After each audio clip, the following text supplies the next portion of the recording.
2025 SLST 9, 10, 11, 12 গুরুত্বপূর্ণ update রয়েছে। ভিডিওটা মন দিয়ে দেখো, আশা করি অনেক প্রশ্নের উত্তর পেয়ে যাবে। 28/5/2026 তারিখের মধ্যে 11-12 বাকি সাবজেক্টের কাউন্সেলিংয়ের জন্য ভ্যাকেন্সি রিপোর্ট এসএসসি পেয়ে যাবে। তারপরই তোমাদের কাউন্সেলিংয়ের নোটিশ খুব তাড়াতাড়ি তোমরা দেখতে পাবে, আর কাউন্সেলিং শুরু হবে। নিয়োগও 100% হবেই। 9-10-এরও নিয়োগ হবে, 11-12-এরও নিয়োগ হবে। 100% পজিটিভ থাকো, কোনো নেগেটিভ থেকে দূরে থাকো। তোমরা এই নোটিশটা দেখে নাও। যারা পজিটিভ থাকো, আর যারা নেগেটিভ থাকার তোমরা থাকতে পারো। ঠিক আছে, 9-10দের বলছি তোমরা তোমাদের প্রস্তুতি শুরু করে দাও ইন্টারভিউর জন্য। এই নোটিশটা ভালো করে দেখো। এই নোটিশটা কিন্তু ডিআইদেরকে পাঠিয়েছে। সমস্ত ডিআই, যত জেলা আছে পশ্চিমবঙ্গের সমস্ত জেলার ডিআইদেরকে নোটিশ পাঠিয়ে দিয়েছে। এখানে বলে দিয়েছে, ভালো করে নোটিশটা তোমরা নিজেরাই পড়তে পারো, নিজেরাই পড়ো। Checking of vacancy of second SLST 2025 যেটা চলছে ongoing process for assistant teacher PG. Counselling হচ্ছে 11-12 তো কাউন্সেলিং হচ্ছে, যেগুলো হয়ে গেছে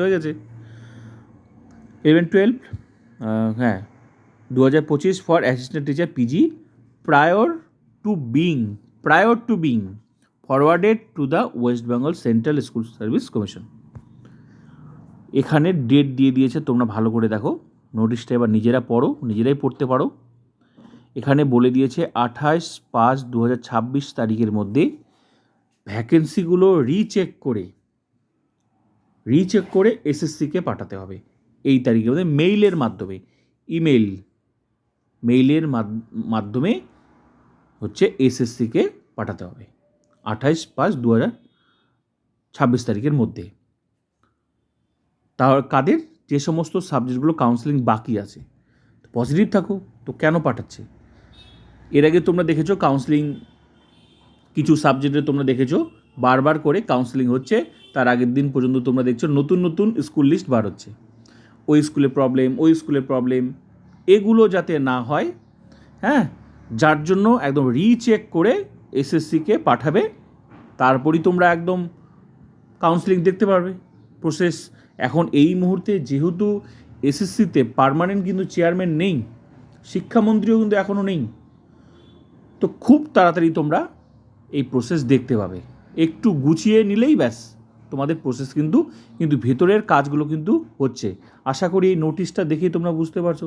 তো পজিটিভ থাকো। নেগেটিভ যারা ভাবার তারা নেগেটিভ সারাদিন ভাববে।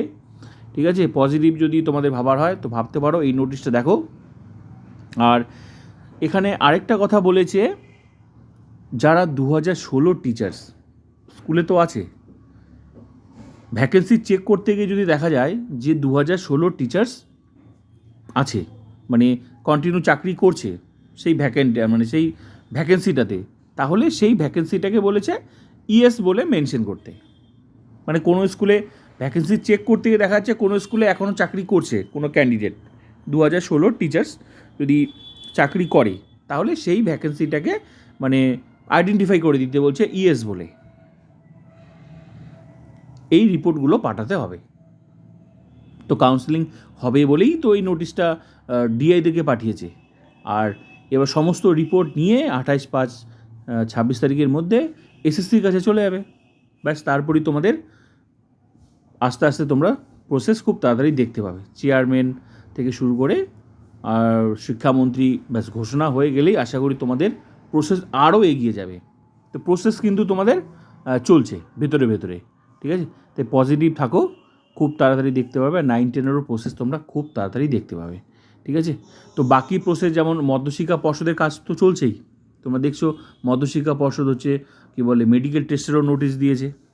ঠিক আছে, তো পজিটিভ থাকো, তোমরা তোমাদের কাজ করো। বাকি সাবজেক্টের কাউন্সেলিং কিন্তু নোটিশ তোমরা খুব তাড়াতাড়ি দেখতে পাবে। এই নোটিশটা ভালো করে পড়ো, নিজেরাই বুঝতে পারবে।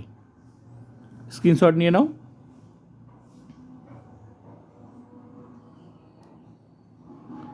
তো ভিডিওটা ভালো লাগলে like, comment, subscribe and share.